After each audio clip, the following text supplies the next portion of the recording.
அனைவருக்கும் வணக்கம். நான் உங்கள் அசோக் கந்தசாமி. இந்த வீடியோவில் நம்ம என்ன பார்க்க போறோம்னு பார்த்தீங்கன்னா, எல்லாருமே எதிர்பார்த்துக்கிட்டு இருக்கிறது தான் அந்த குரு பெயர்ச்சி 2024.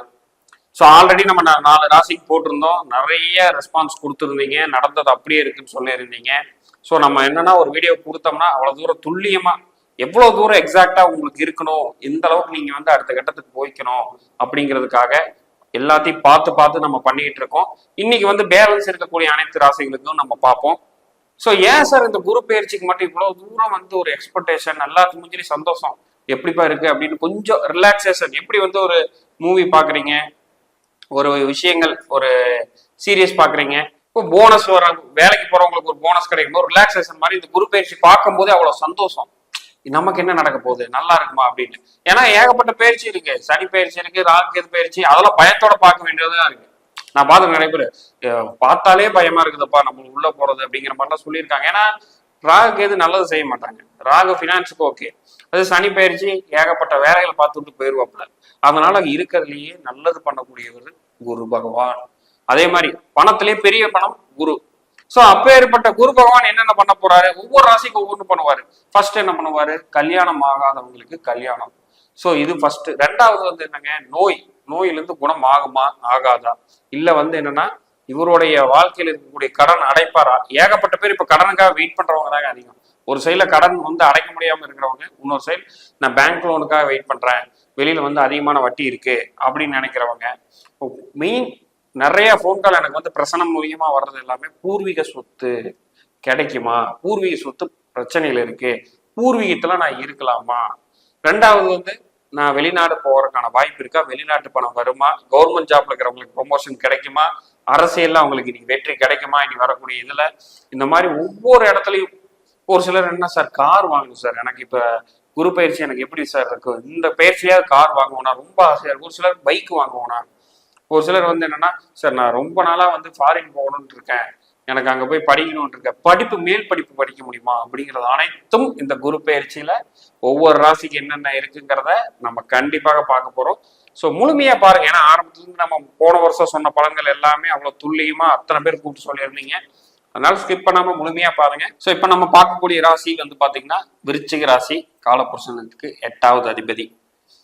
ஸோ இப்போ கடந்த வருடம் நம்ம நிறைய சொல்லியிருந்தோம், கடன் இல்லாதவர்களுக்கு, கடன் வேணும்னு சொல்லுபவர்களுக்கு ஒரு ஆரோக்கியமான கடன். இப்ப நம்ம என்னன்னா அன்ஹெல்தி ஹெல்தி நம்ம 2 விதமா சொல்லலாம். ஸோ அதிக வட்டி, ஒரு கம்மியான வட்டி அப்படின்னு நம்ம சொல்ற மாதிரி.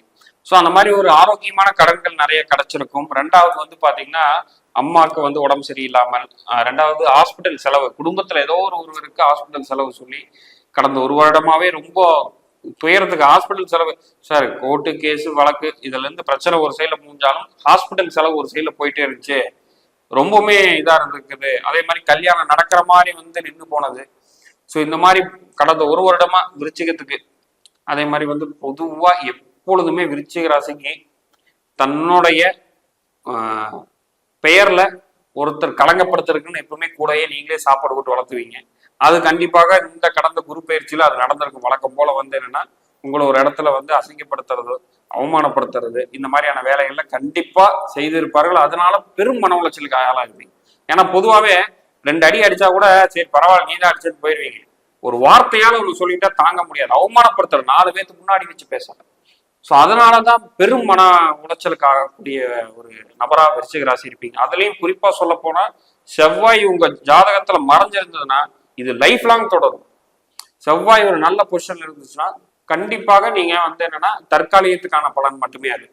ஸோ அப்போ உங்க ஜாதகத்தினுடைய அமைப்பும் நம்ம பார்க்கணும். ஸோ கடந்த ஒரு வருடம்ல இந்த மாதிரி நடந்து கொஞ்சம் துயரத்துல இருந்து இந்த குரு பயிற்சியில எனக்கு என்ன சார் நடக்க போது நீங்க வெயிட் பண்ணிட்டு இருக்கீங்க.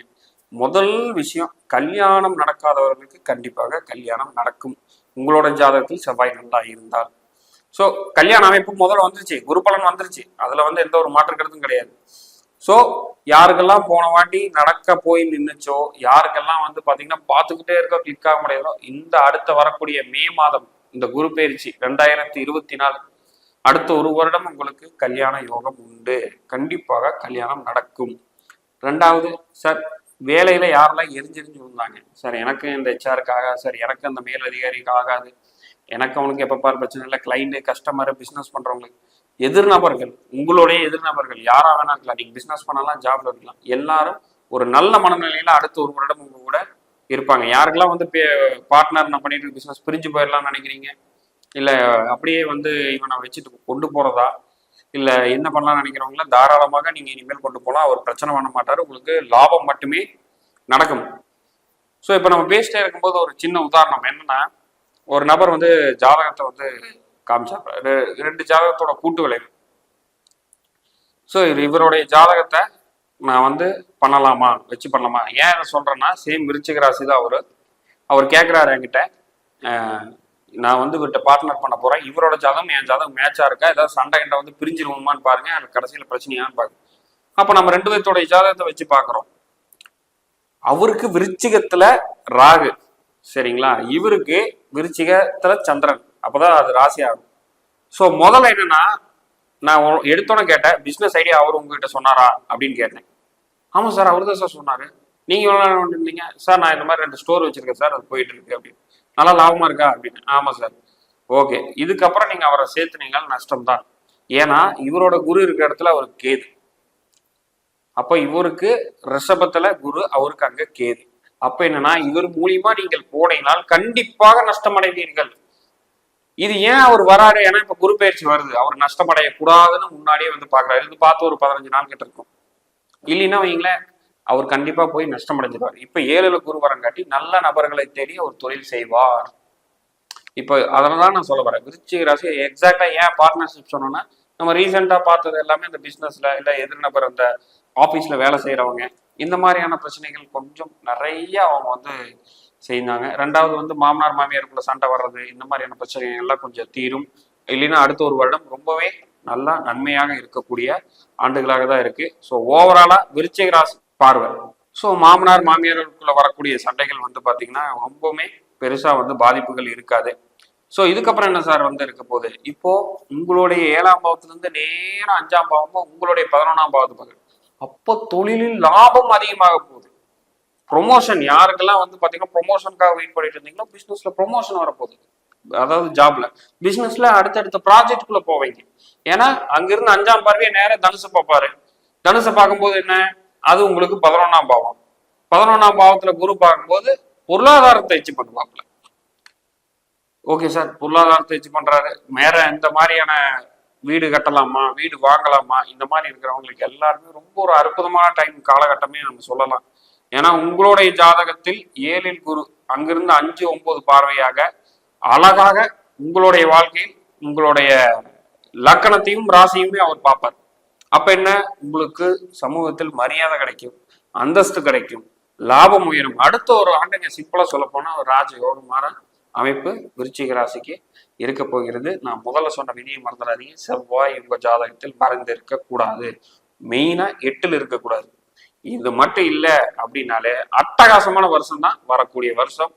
ஸோ இந்த வருடம் உங்களுக்கு அற்புதமான ஆண்டா அமையணும் வாழ்த்துக்கிறேன். இப்போ அதே மாதிரி ஒரு உதாரணம் வந்து பாத்தீங்கன்னா, இப்போ நம்ம ஆஃபீஸ்க்கு ஒரு கிளைண்ட் வந்திருந்தாப்புல, என்ன வந்து பாத்தீங்கன்னா, ஒரு புரியாத புதிரா இருக்கு சார், துர்மரணங்களா இருக்கு, தொடர்ந்து பிரச்சனை, ஏதோ ஒரு நெகட்டிவாவே என் வாழ்க்கையில் நடந்துகிட்டே இருக்கேன், நான் என்னதான் பண்றேன், எந்த பயிற்சி வந்தாலும் எனக்கு மாற்றமே இல்லை சார் அப்படின்னு சொல்லிட்டு பிரச்சனை பார்க்கணும்னு சொல்லிட்டு நம்ம ஆஃபீஸ்க்கு அப்பாயின்மெண்ட் வாங்கிட்டு வராங்க.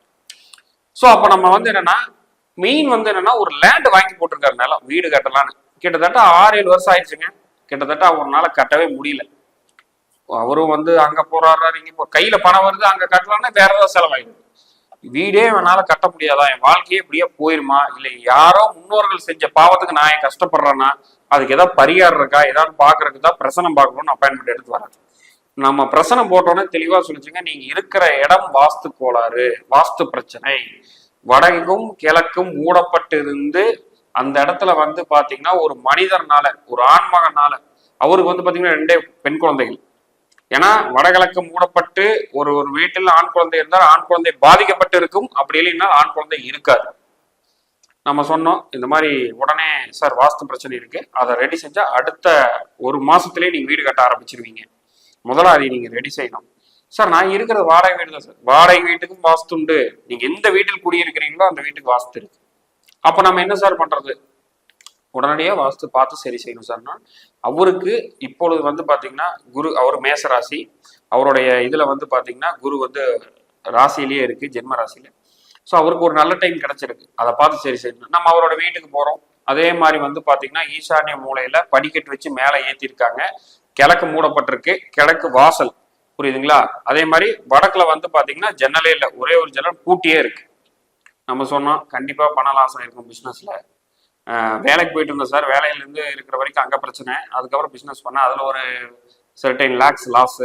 இப்போ வந்து என்னன்னா நிம்மதியே இல்லை, கடமையில கடந்து ஆயிட்டு இருக்கு, நான் வீடும் கட்ட முடியல, ஏதாவது ஒரு வழியில பணம் வந்தாலும் போயிருது அப்படின்னு. நம்ம இந்த மாதிரியான வாஸ்து முறைப்படி இதெல்லாம் சரி செய்யுங்கன்னு நம்ம சொன்னோம்.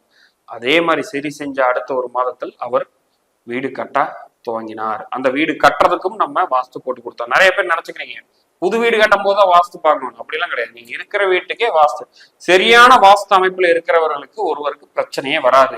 அந்த வீட்டுடைய பெண்மணி பிரச்சனையா அக்னி மூலை பாருங்க, அந்த வீட்டுடைய தாத்தா பாட்டிகளுக்கு திடீர் பிரச்சனை, திடீர் செலவா அந்த வீட்டுடைய வட மேற்கு பகுதி பாருங்க, தம்பதியர்களுக்கு பிரச்சனையா தென்மேற்கு பகுதியை பாருங்க. அப்போ இந்தந்த இடத்துல இவர்களுக்கு பிரச்சனை இருக்கு அப்படிங்கிறது அந்தந்த இடத்துடைய வாஸ்து சாஸ்திரம் அழகாக சொல்லப்படுகிறது. அதனால என்னன்னா நீங்க இருக்கிற வீட்டு பகுதி கரெக்டா பார்க்கணும். யாருக்காவது இந்த மாதிரி ஒரு திடீர் பிரச்சனை, என்ன தொடர்ந்து ஒரு துர்மரணங்கள் சங்கடங்கள் இந்த மாதிரி நடந்துகிட்டே இருக்குன்னா பிரசனம் ரொம்ப அழகாக சுட்டி காட்டும். ஸோ அதனால வந்து என்னன்னா உங்களுக்கு ஏதாவது ஒரு சந்தேகம் இருக்கு சார், நிறைய பேர் ஜாதகமே இல்லைங்கிறாங்க, என்ன பிரச்சனையும் தெரியாம இருக்கு, அப்போ நம்ம பிரசனத்துல துல்லியமா கண்டுபிடிச்சிடலாம். ஸோ இதெல்லாம் நிறைய பேர் என்ன பண்றீங்கன்னா ஒரு மெசேஜ் மட்டும் போடுறீங்க, சார் இந்த மாதிரி இது பார்க்கணும், இல்லை அது வேண்டாம். இப்போ வந்து என்னன்னா இதே மாதிரி நிறைய விஷயம் போயிட்டு இருக்கு, பிரச்சனை ஆகிட்டே இருக்கு அப்படின்னு நினைக்கிறவங்கள தாராளமாக நம்ம பிரசனம் மூலியமா துல்லியமா எடுக்க முடியும். சோழி பிரசனம் நம்ம பார்க்கணும்னா கண்டிப்பாக ஆஃபீஸ்க்கு நேராக வர மாதிரி தான் இருக்கும். ஸோ அதுதான் வந்து என்னன்னா உங்களுக்கு ஈஸியா இருக்கும். இல்லை எனக்கு ஆன்லைன்ல தான் பார்க்கணும், ஜாமக்கோல் பிரசனம் தாராளமாக அதுவும் அழகா சுட்டி காட்டும். அதனால என்னன்னா யாருக்காவது பார்க்கணும் அப்படின்னா கீழே இருக்கக்கூடிய அந்த நம்பர் ஏகே பிரசனம் அசோக் கந்தசாமின்னு இருக்கக்கூடிய இடத்துல அந்த நம்பருக்கு அப்பாயின்மெண்ட் வாங்கிட்டு நீங்க தாராளமாக நீங்க தொடர்பு கொண்டு உங்களுடைய பிரச்சனைகளை தீர்த்து கொள்ளலாம். ஸோ இந்த வீடியோ ரொம்ப பிடிச்சிருக்குன்னு நினைக்கிறேன். மீண்டும் இன்னொரு வீடியோவில் சந்திப்போம். நன்றி, வணக்கம்.